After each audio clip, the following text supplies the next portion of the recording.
నెల్లూరు శ్రీ రంగనాయకుల స్వామి ఆలయ ఘాట్ను రాష్ట్ర పురపాలక శాఖ మంత్రి డాక్టర్ పొంగూరు నారాయణ సందర్శించారు. ఘాట్లో అభివృద్ధి పనులపై అధికారులకు పలు సూచనలు చేశారు. పుణ్యస్నానాలు ఆచరించే భక్తులకు ఎలాంటి ఇబ్బందులు లేకుండా ఏర్పాట్లు చేయాలని ఆదేశించారు. తెప్పోత్సవాన్ని తిలకించేందుకు అనువుగా మరో ఘాట్ ఏర్పాటు చేయాలని నిర్ణయించారు.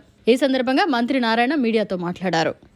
గతాలు తోకోవద్దు, నేను వదిలేని పని కావాలి, మనకు పబ్లిక్ ఉపయోగపడాలి అంతే. ఇంకా మిగతా అన్ని గత ప్రభుత్వం అయిపోయింది, ఇంకా ఏదో పొలిటికల్గా అంటాం కానీ ఇక్కడ అవుతాయి.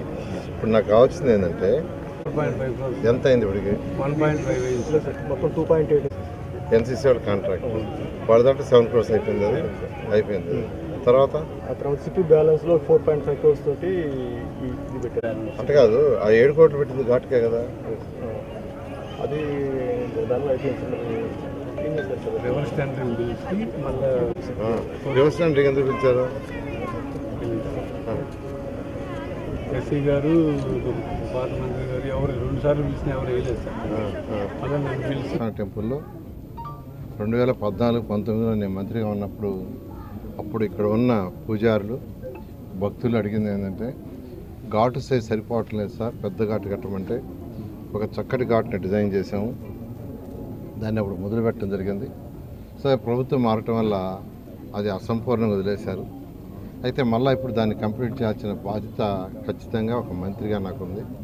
దాని మీద ఈరోజు అధికారులతోనూ ప్రజాప్రతినిధులతోనూ ఈ యొక్క టెంపుల్ యొక్క అధికారులతో మరియు పూజారులతో అందరితో కూర్చొని డిస్కస్ చేసాం ఏం చేయాలని. ఒక 4 నెలలు ఇది పూర్తయ్యేటట్టుగా చేయాలని అధికారులకు ఆదేశించాను. ఖచ్చితంగా దీన్ని కంప్లీట్ చేస్తాం.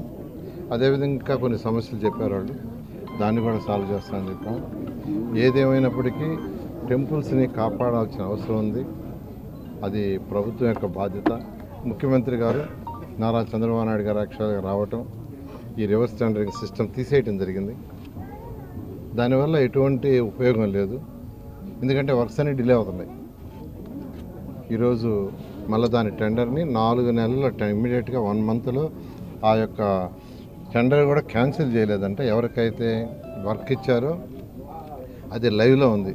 కానీ వాళ్ళు నేను చేయలేను సార్, ఇప్పుడు అది ఎప్పుడో ఇచ్చిన టెండర్ ఆ వాల్యూతో చేయలేమన్నారు. అందువల్ల క్యాన్సిల్ చేయమన్నాను. క్యాన్సిల్ చేసి మళ్ళీ పిలవమన్నాను 15 రోజుల్లో. 15 రోజుల్లో టెండర్ పిలుస్తారు. పిలిస్తే 4 నెలలు అది పూర్తి చేయడం జరుగుతుంది. Thank you. గతంలో వారు మంత్రిగా ఉన్న సమయంలో ఆగిపోయిన ఘాటును పరిశీలించి 4 నెలల్లో ఘాటును పూర్తి చేయవలసిందిగా సంబంధిత అధికారులకి ఆదేశాలు ఇవ్వటం జరిగింది. అలాగే కొన్ని దేవస్థానంలో అభివృద్ధి పనుల విషయం కూడా చర్చించడం జరిగింది. సార్ అన్నీ కూడా త్వరలో పనులన్నీ కూడా ప్రారంభించి పూర్తి చేయవలసిందిగా వారు సూచించారు. అలాగే ఆ ఘాట్లో కొంచెం ఇది దేవుడి కోసం కట్టిన ఘాటు, ఆ ఘాట్లో అపర కర్మలు చేసుకోవటానికి ఇబ్బందిగా ఉందని చెప్పటం జరిగింది. సార్ దానికి స్పందించి అపర కర్మలు చేసుకునే దానికి ప్రత్యేకంగా ఘాటు కూడా నిర్మించడానికి ఆదేశాలు ఇవ్వటం జరిగింది.